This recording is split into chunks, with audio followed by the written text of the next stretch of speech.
Hello friends, welcome to গুরু শিষ্য পরম্পরা channel. আজকে আমরা সিম্পলিফিকেশনের একটা নতুন টাইপ নিয়ে চলে এসেছি, যে কোশ্চেনটা আরআরবিতে এসেছিলো। চলো দেখে নেওয়া যাক কী করে কোশ্চেনটা সলভ করব। দেখো, কোশ্চেনটা আমাদের যদি আমরা নর্মাল মাল্টিপ্লিকেশন করে, সাবস্ট্রাকশন করে, অর্থাৎ বিয়োগ করে ভাগ করি, তাহলে অনেকটা লেন্দি হয়ে যাবে। ঠিক আছে, তাহলে আমরা করবো কী করে? দেখো, এখানে একটা সূত্র আসছে। দেখো, ফার্স্টের পার্টটা 7.35 7.35 দুটোই আমার সেম আছে, মানে দুটোকে আমি ধরতে পারি a ইন্টু এ, মানে স্কোয়ার।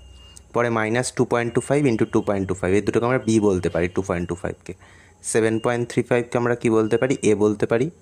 আর 2.25কে আমরা কী বলতে পারি? বি বলতে পারি। তাহলে আমার ওপরে একটা এ স্কোয়ার মাইনাস বি স্কোয়ার সূত্র ফর্মেশন হচ্ছে। তাহলে এ স্কোয়ার মাইনাস বি স্কোয়ারের আমরা সূত্র কী জানি? এ প্লাস বি ইন্টু এ মাইনাস বি। এটাই তো আমরা জানি, এ প্লাস বি ইন্টু এ মাইনাস বি। তাহলে ওপরে আমরা ডাইরেক্ট এ প্লাস বি ইন্টু এ মাইনাস বি করতে পারি, মানে 7.35 প্লাস 2.25, তাহলে করলে কত হয়? 9.60। এখানে ইন্টু হবে, যেহেতু এ প্লাস বি ইন্টু এ মাইনাস বি আছে। তাহলে এ কত ছিল? 7.35 মাইনাস 2.25 করলে কত হয়?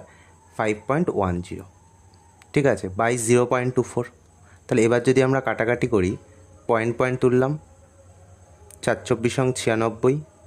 আচ্ছা, এখানের পয়েন্ট তুললাম, নিচে কত পেলাম? 100। 4×4 = 96, 40, এদিকে 0 0 কাটে, তার মানে 4 × 1 = 4, 4 × 5 = 20, অর্থাৎ এ নাম্বার অপশান ইজ রাইট।